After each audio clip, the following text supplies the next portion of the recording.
பிஜேபியா தமிழகத்தின் கச்சத்தீவை இலங்கைக்கு கொடுத்தது?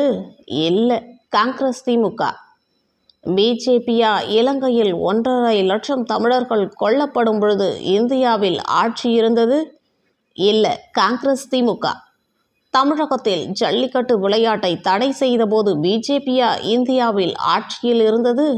இல்லை, காங்கிரஸ் திமுக. தமிழகத்தில் சாராய கடையை திறந்து தமிழர்களை குடிக்க வைத்து பிஜேபியா? இல்லை, திமுக, அதிமுக. பிஜேபி ஆட்சியில் போடப்பட்ட தங்க நாற்கரம் ரோடு திட்டத்தில் தமிழ்நாட்டில் ரோடு போடாமல் விட்டுட்டாங்களா? இல்லை, தமிழ்நாட்டில் நல்லாவே ரோடு போட்டிருக்காங்க.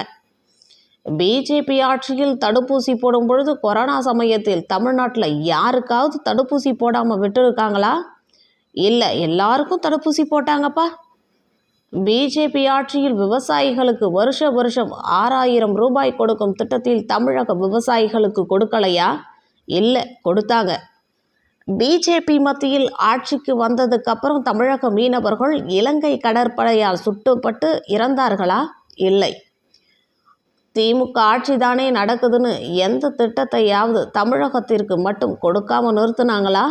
இல்லை, எல்லா திட்டமும் கிடைச்சது. பிஜேபி அரசு கொண்டு வந்த வீட்டுக்கு வீடு தண்ணீர் குழாய் திட்டத்தில் தமிழகத்திற்கு தண்ணீர் கிடைக்கலையா? இல்லை, கிடைக்குது. பிஜேபி அரசு கொண்டு வந்த அனைவருக்கும் வீடு திட்டத்தில் தமிழகத்திற்கு வீடு கொடுக்கலையா? கொடுத்தாங்க. அப்புறம் என்ன வெங்காயத்துக்கு பிஜேபி வரக்கூடாதுன்னு நம்மளை பயமுறுத்துறானுங்க இந்த திராவிட கூட்டம்? ஒரே விஷயந்தான், இவனுங்க பணம் சம்பாதிக்க முடியாது, அது மட்டும்தான் காரணம்.